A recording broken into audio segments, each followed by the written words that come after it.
place to start than this week's ultimate performance presented by BMW, and there's nobody in the nation more deserving than LSU quarterback Joe Burrow. Joey football went crazy against the Texas Longhorns. The senior was able to get the Tigers out of Austin with a win by throwing for 471 yards and 4 touchdowns. Those 471 yards, second most passing yards in a game in LSU history. So, Joey, I'm going to start with you. How do you define Burrow's progression from last year to this year? Last year, he felt like he was a game manager, didn't make these kind of throws in crunch situations. The throw he made on the 3rd and 17 late in the 4th when they needed to put more points on the board to put this game away was probably the best throw I've ever seen him make. With a blitz in his face, guy coming in front of him, he steps up and hits a receiver across the field, scores a touchdown. I think he changes the conversation that we now have about this LSU football team, that Joe Burrow can carry this team if he has to. It's going to be fun now to see him continue to develop and see what this LSU team can do in the SEC West. It's crazy. And the description of the craziest, most puzzling thing I've ever seen in my life. Joey, every 4-minute drill you've ever worked on consisted of what, Joey? Running the football, get a few first downs, and we get out of here alive. That's every 4-minute offense. LSU, in the shotgun. Here you go. 4 minutes left in the ball game. First play, we're going to throw it. They're throwing the ball all over the yard. They get backed up, 3rd and 17. Game on the line. Just run a draw, boys. Just run a draw, punt. We're DBU. We're LSU. We play phenomenal defense, right? This is all we need. Nah, bro. Blitz comes in. Look at this step up in the pocket, deliver a dime in stride on 3rd and 17. This goes from a team that was built around the run game, around tempo, controlling with defense, to a team now in LSU that this LSU team is built on passing the football early and often, and that will define how good their season is. And I want to see if this continues. It's one thing to do it against a Texas team that's in the Big 12, that's used to throwing the ball around. They're going to give you some man-to-man coverage. I want to see what happens when they get against an SEC defense like an Alabama that's going to mix some coverages, give them different looks, if they have the same attitude and say, hey, Joe Burrow, go win this game for us. You said the key word right there, Galloway, Alabama. So I ask you both, starting with Pollock, is this the year that the Tigers put it all together with all of that athletic talent, now a wide-open offense and a nasty defense to dethrone Alabama in the SEC West, David? Can I stop you right there, Marty? You just said a what defense? A dominant defense? Nasty. That's DBU. Nasty. I didn't see it. Nasty I saw defense. a nasty on the other side defense. I saw, nasty defense. So I think we need to pump the brakes. This is the first time we've ever felt optimistic in at least 3 years that I can think of, 2 or 3 years, that LSU had a legitimate chance to knock off Alabama. I know they got firepower now offensively. They didn't have 1, not 2. They had 3 guys go over 100 yards offensively. Defensively, I have some question marks about this defense. Pass rush was a legitimate concern for most of the game for them.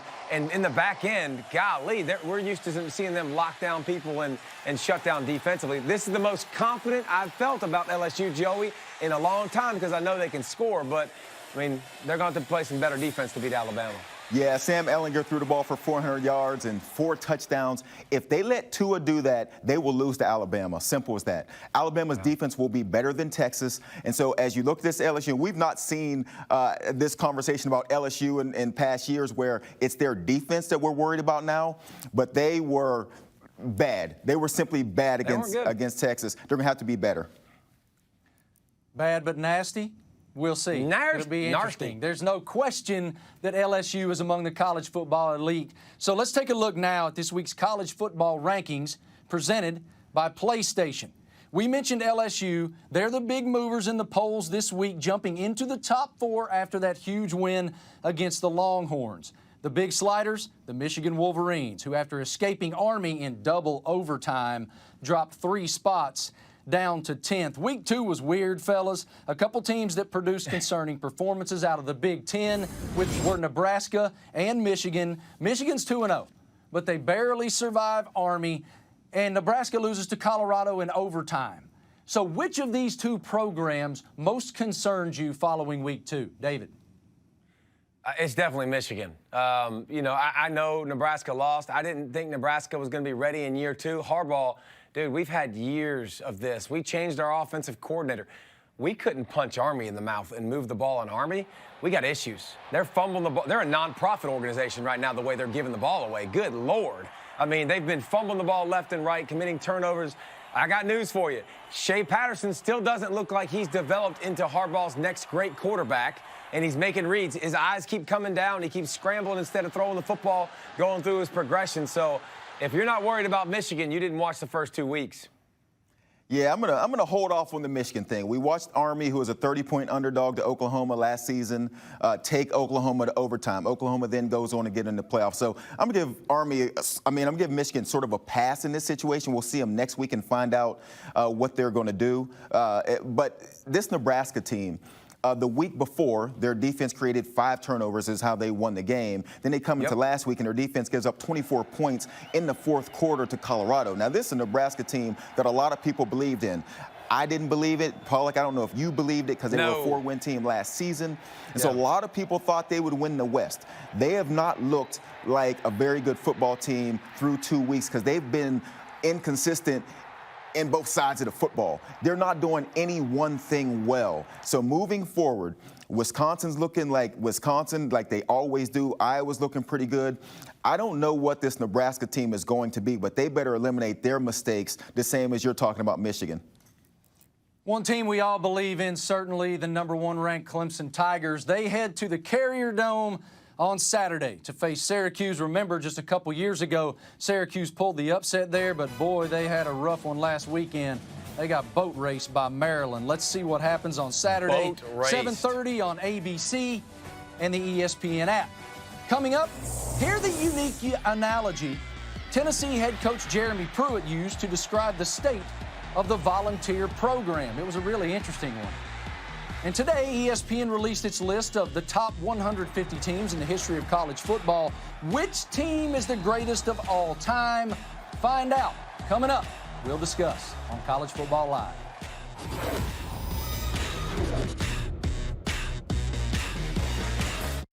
Introducing the first of its kind Lexus UX and UX F Sport. Also available in hybrid all-wheel drive. For some once mighty programs around the country, we're going to start in Knoxville, Tennessee. Check out the analogy that head coach Jeremy Pruitt used to describe the state of his team. I think Titanic came out maybe when I was in college.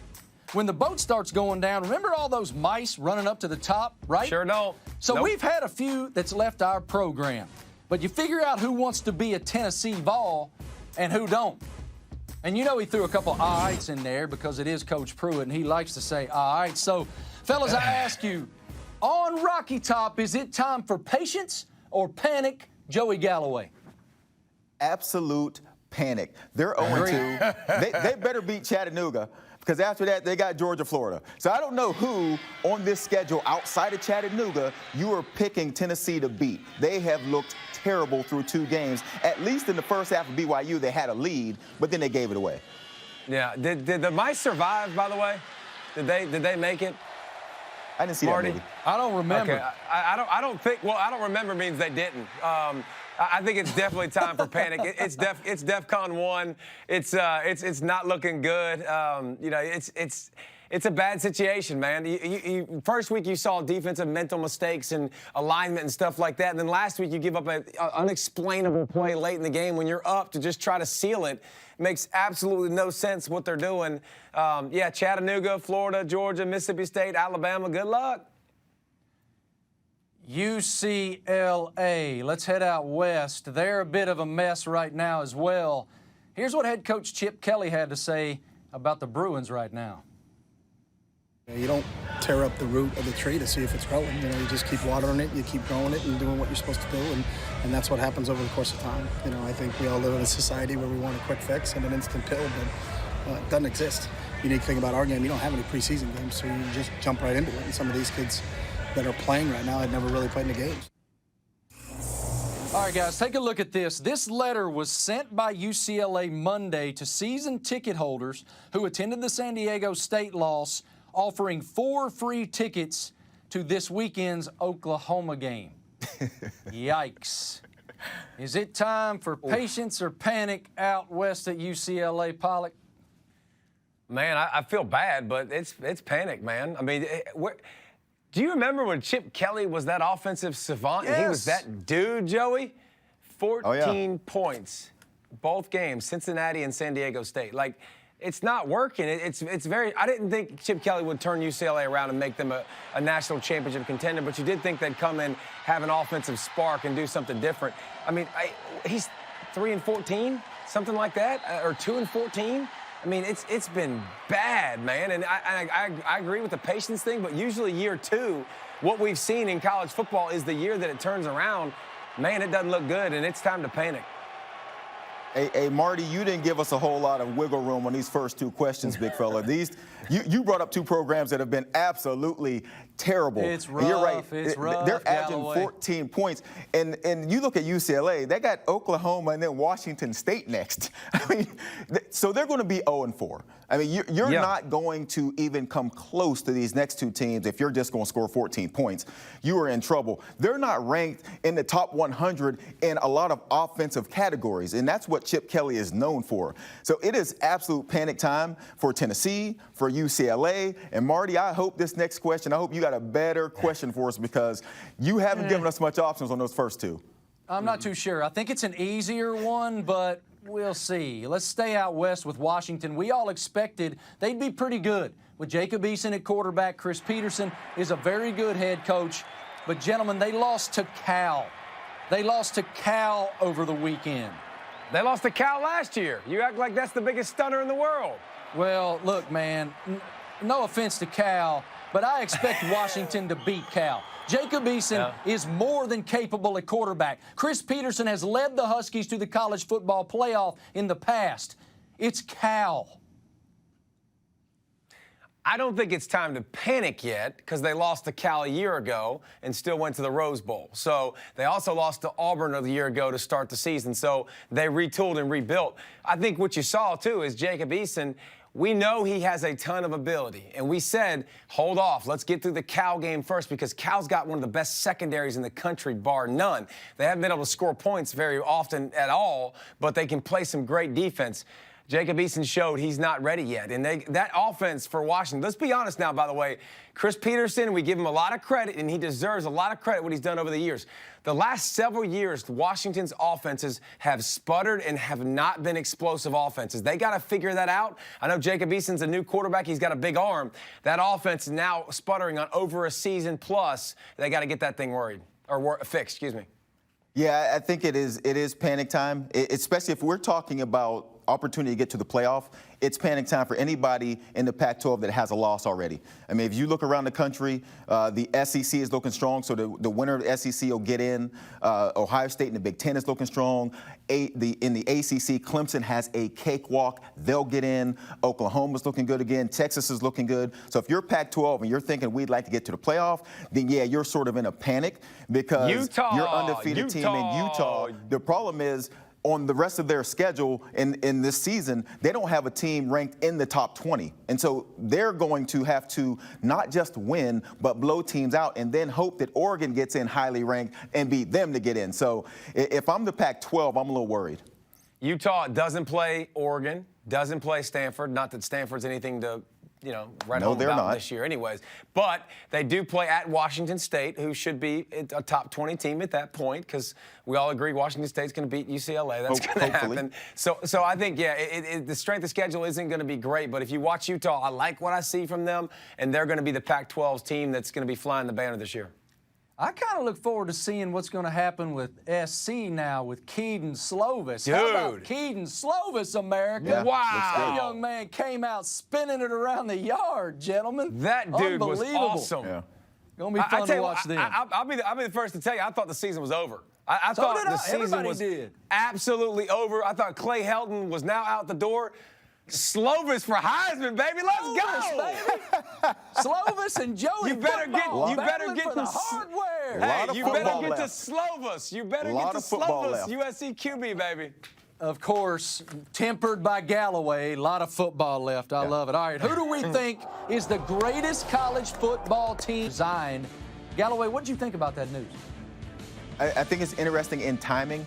Lynn Swann steps down. Lynn Swann is the person that gave Clay Helton his extension of his contract. So now if I'm Clay Helton, I'm a little worried because whoever the next AD is, ADs always want to come in and make a big coaching hire on the football side. And I think it just opens that door. He's going to have a terrific season to avoid that. But either way, Clay Helton better hope that Urban Meyer is not interested in being the next USC head coach.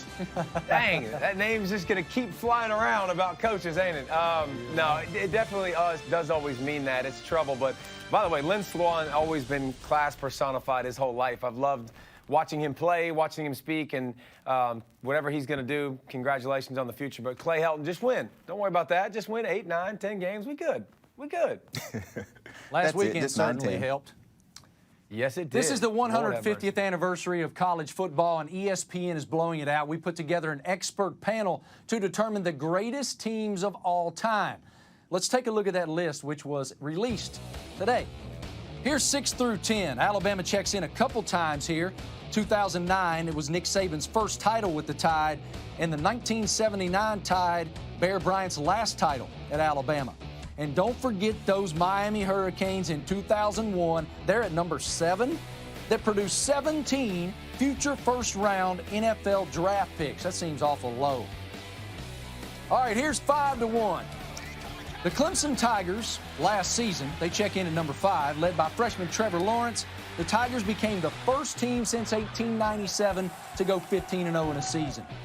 At number 4, the 95 Cornhuskers from Lincoln. That team, led by dynamic QB Tommy Frazier, dominated opponents, scoring 35 points at least in every game they played.